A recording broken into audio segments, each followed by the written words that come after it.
Hi, this is Laurie Houston. We are with David Watson, and he is in Trance with the Willows. We're going to talk about relationships. The wisdom of relationships is, first of all, beginning to understand that the most important relationship you can have in your life is the one you have with yourself. It seems obvious to some, and to others it seems completely the opposite of what they had expected a relationship to be. But initially, one must learn to live within oneself, live within one's skin, come to accept oneself, love oneself, and understand oneself, be gentle with oneself, be caring and open with oneself. I was always be there to guide oneself, particularly through more difficult times. By doing this, one has an opportunity to understand the nature of how to create a healthy relationship with others. And when one begins to form a healthy relationship with oneself, it becomes second nature to have a healthy relationship with others about them. Now, we know that many people talk about relationships as if it is a male-female or a partnership. Well, it does not make any difference, the genders in this way, you understand? But here, it is noted that relationships are always something you have with yourself and another person. Because you would note that each person that you are with, you have a different type of relationship with. Whether it is a parent, a sibling, a partner, an employee, or an employer. Or whether it just be somebody that you meet on the street or you're sitting next to on a bus or a streetcar. The relationship you have with them has to do with how you are filtering them, how you are seeing them, how you are consciously being aware of their beingness. And each individual has a different way of, shall we say, looking at others. Some people just look at the face. Other people look at the whole body. Other people determine their age, or their color, or their sex, or their orientation, or their religious belief, or their culture. All of these are aspects that come into how one is going to have a relationship with those around themselves.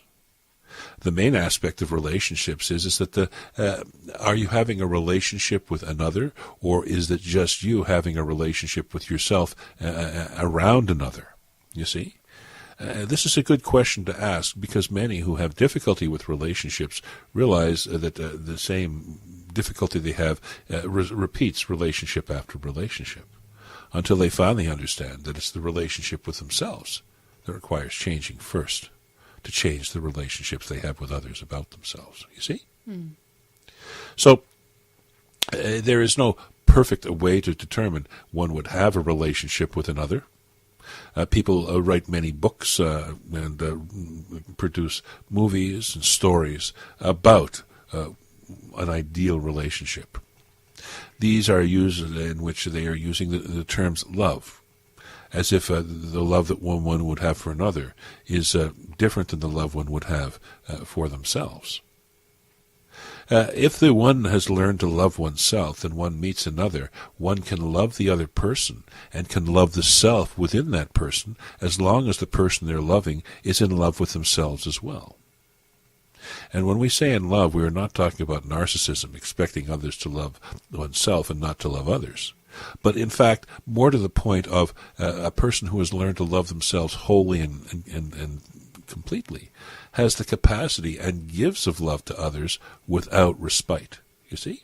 And in this way here, the relationships can be built on a sound base. So when one is considering interpersonal relationships, partnerships, life partnerships, significant others, whatever one would want to call this, you see, these are relationships that are based upon discretion. This is the way people are. One may say, well, I just love this person, I have to be with them all the time. And you would say to yourself, if you were looking at someone in that situation, you would say to yourself, perhaps that has a little bit to do with, shall we say, concerning only themselves. They're not really looking at the other person. They are not really seeing the other person. They are seeing how they feel about the other person, or how the other person looks. They are not paying attention to the other person's personality or the other person's words. Other people listen only to the words, and then they translate them into their own thinking process. You see? Mm-hmm. They filter them, they delete, distort, and generalize the information, and create a different perspective inside their head rather than the one that the person that they're dealing with is sharing with them. Many things have been, as we say, written about the ideal relationship and how to achieve it. We would suffice to say, in this very short approach that we are offering here, love thyself, and you can love all others. When one learns to love thyself, one learns to love creation itself, because it is you that is a part of creation. And if creation can experience and create love within you, you must understand creation is love. Therefore, when one loves oneself, one loves creation. One could call it God or Allah or whatever one would like to call it, you see. But it's still understanding that one loves the divine within themselves and appreciates it and then shares it in the world around them. When it is done this way, then all relationships are beneficial. And interpersonal relationships, particularly those found in the family and in life partnerships, are much easier to cope with. Because in this way here, you all have a similar respect and love for the divine in this way.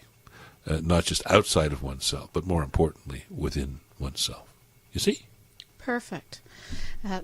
That would give a whole bunch of more questions, but not in this video. So thank you very much. Indeed, You've been yes.